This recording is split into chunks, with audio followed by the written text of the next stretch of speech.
BA द्वितीय वर्ष हिंदी प्रथम पत्र में बिहारी के पदों की व्याख्या हम लोग करते हैं। पहला इसमें पद है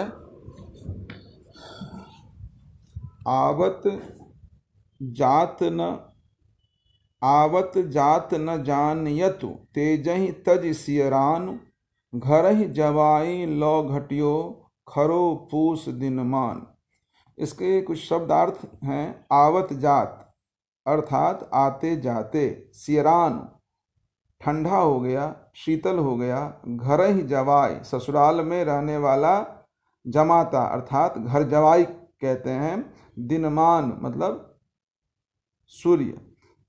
इसमें कह रहे हैं प्रस्तुत दोहा में कवि बिहारी जो कहते हैं, इसमें ससुराल में रहने वाले दामाद का परिहास करते हुए पौष मास के सूर्य से उसकी तुलना की गई है। कैसे कहते हैं इसमें, आवत जात न जानियत, आते जाते नहीं पता चलता है, तेजहि तज सियरान अर्थात पौष मास का दिन का मान इतना कम हो जाता है कि सूर्य के आने जाने का कुछ पता ही नहीं चलता।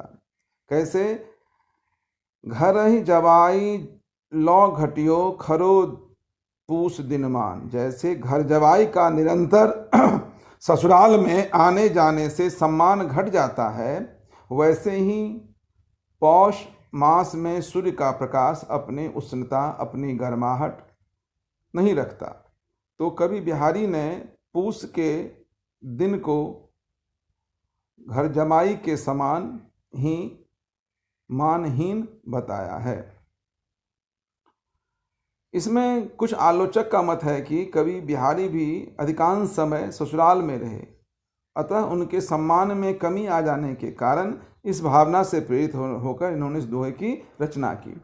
आवत जात न जानियत तेजहि तजी, तेजहि तजी में अनुप्रास अलंकार का कवि बिहारी ने प्रयोग किया है, भाषा ब्रज है। अगला पद है मैं समझ्यो निर्धार यह जग कांचो कांच सौ एकई रूप अपार प्रतिबिंबित लखियत जहां।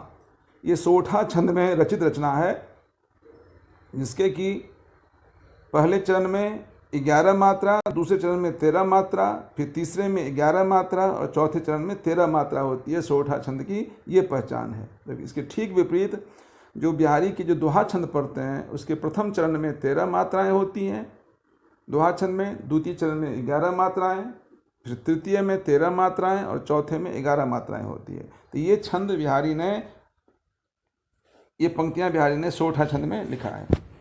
निर्धार, मैं समझो निर्धार, निर्धारित करके या बिना आधार का, यह जग कांचो कांच सौ, कांच कहते हैं शीशा को, लखियत मतलब देखना। इसमें कवि ने अपनी भगवान की भक्ति के प्रति अपनी भावना व्यक्त की है और ये संसार के संबंध में यहाँ इन पंक्तियों के माध्यम से उसके रहस्य को उद्घाटित करते हैं। मैं समझियो निर्धार यह जग कांचो कांच सौ, कवि बिहारी कहते हैं कि मैंने निश्चित रूप से समझ लिया है कि यह संसार कांच अर्थात शीशे के समान क्षणभंगुर है, नाशवान है, अस्थायी है एवं असत्य है। कांचो कांच से यहाँ प्राय हुआ क्षणभंगुरता से आशय है। मैं समझो निर्धार यह जग कांचो कांच सौ, इस प्रकार से कांच बड़ा ही भंगुर होता है, टूट जाता है, उसी प्रकार से मनुष्य का जीवन भी क्षणिक है, नाशवान है, चिरस्थायी नहीं है, उसकी ओर कवि का इशारा है। एकई रूप अपार प्रतिबिंबित लखियत जहां, परंतु इस शीशे में एक ही ईश्वर का रूप असंख्य रूप में इसे प्रतिबिंबित दिखाई देता है, अर्थात संसार के सभी पदार्थ उसी एक परम ब्रह्म परमेश्वर की परछाई के समान हैं। परमात्मा अर्थात सर्वव्यापी हैं। जिस प्रकार से कांच में अपने चेहरे को, अपनी प्रतिबिंब को, अपनी छाया को हम देखते हैं, जबकि वो छाया स्थायी, वो छाया काल्पनिक होता है, स्थायी नहीं होता है, उसी प्रकार से उसकी समानता करते हुए उन्होंने, कवि बिहारी ने इसको वर्णित किया है। इसमें उपमा अलंकार का सुंदर प्रयोग किया गया है। अगला पद है, बरे न हूजय गुणन बिनु बिरद बराई पाय, कहत धतूरे सौ कनकु गहनो गढ़ियो न जाय। हूजय, हूजय मतलब हो सकता है, गुणन मतलब गुण, विरद कहते हैं यश को, प्रतिष्ठा को, ख्याति को, बिनु मतलब बिना, धतूरा, धतूरा एक मादक पदार्थ होता है जिसके फल से, खाने से नशा लग जाता है। कनक कहते हैं सोना को और धतूरे को। तो इसमें कवि बिहारी ने बताया है कि व्यक्ति अपने नाम से नहीं बल्कि गुण एवं कर्मों से पहचाना जाता है। इसी संबंध में कवि ने इन पंक्ति के माध्यम से व्याख्या की है। कह रहे हैं कवि, बरे न हूजय गुणन बिनु बिरद बराई पाय। कह रहे कवि, संसार में कोई भी व्यक्ति नाम से नहीं बल्कि अपनी कार्यकलाप से, अपने कर्मों से, अपने कार्यों से पहचाना जाता है। कैसे? बरे न हूजय गुणन बिन, मतलब गुण के बिना किसी आदमी की यश, कीर्ति और प्रतिष्ठा नहीं मिलती है। कैसे है? कहत धतूरे सौ कनक। इस प्रकार से धतूरे को का एक पर्याय कनक भी है, लेकिन उस धतूरे के फूल से हम आभूषण नहीं गढ़ सकते, आभूषण का निर्माण नहीं कर सकते, जबकि उसका नाम कनक है। तो वो आशा कर रहे हैं, कहत धतूरे सौ कनक गहनो गढ़ियो न जाए। धतूरा का एक पर्यायवाची कनक है, लेकिन अगर उससे हम आभूषण का निर्माण करना चाहे, उसके आभूषण का निर्माण नहीं हो सकता है।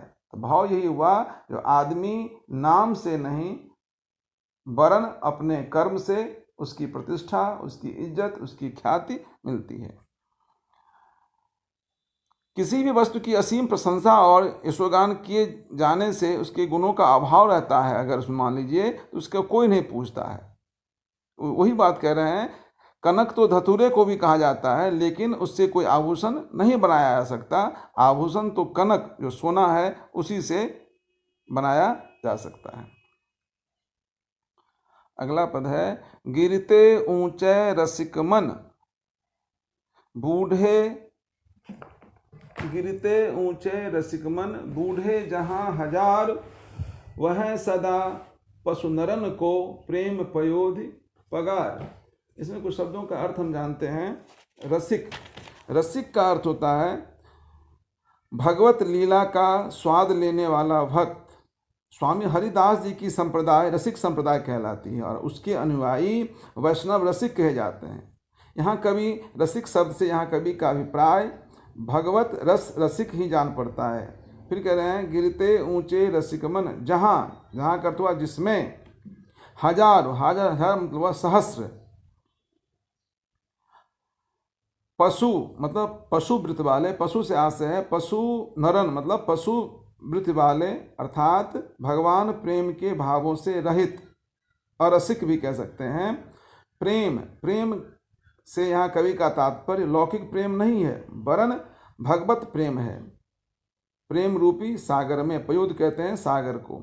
पगार, पगार मतलब खाई, गड्ढा, है ना, या खाई कहते हैं पावो के हल पार उतर जाने योग्य करें। इसमें कवि की प्रस्तावित उक्ति ये है, गिरते ऊंचे रसिक मन, अर्थात कह रहे हैं जहाँ जिस प्रेम रूपी सागर में पहाड़ से भी ऊंचे रसिक जनों के हजार मन डूब गए पर उसकी थाह न पा सके, वहीं वह सदा पशु नरन को प्रेम पयोध पगार। वहीं प्रेम रूपी समुद्र नर पशुओं अर्थात अरसिक जनों, पशु वृत्त वाले मनुष्यों के निमित्त सदा एक खाई मात्र है, अथवा सुगमता से हल कर पार उतर जाने योग्य है। भाव यह है कि प्रेम का स्वाद जानने वाले तो उसमें ऐसे मग्न हो जाते हैं भगवत भक्ति में कि फिर उससे न तो निकल ही सकते हैं और न तृप्त ही होते हैं। उनकी तृष्णा हरदम बनी होती है भगवत भक्त की। लेकिन परंतु पशु वृत्त वाले मनुष्य समझते हैं कि प्रेम कोई गंभीर वस्तु नहीं है, अतः हम उससे ही में तृप्त अथवा उत्तीर्ण हो सकते हैं। ये भाव इसमें बताया गया है। अगला पद है, जिन दिन देखे वे कुसुम, गई सो बीती बहार, अब अली रही गुलाब में, अपत कटीली डार।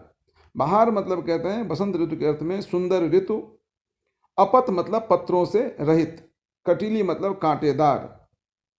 इसमें कवि में बिहारी ने गलित यौवन नायिका को देखने वाले नायक की मनोदशा की वंदना की है। नायक कहता है, अरे भ्रमर, अली कहते हैं भ्रमर को, जिन दिन देखे वे कुसुम, गई सो बीत बहार। अरे भ्रमर, अब जब ये अनियोक्त अलंकार में है, जब इस गुलाब के पौधे पर तुमने वे सुंदर फूल खिले दिखे थे, तब सुंदर बसंत ऋतु थी, परंतु अब वह बहार बीत गई है और इसलिए अब गुलाब के पौधे की पत्र रहित कंटकपूर्ण शाखाएं ही रह गई है।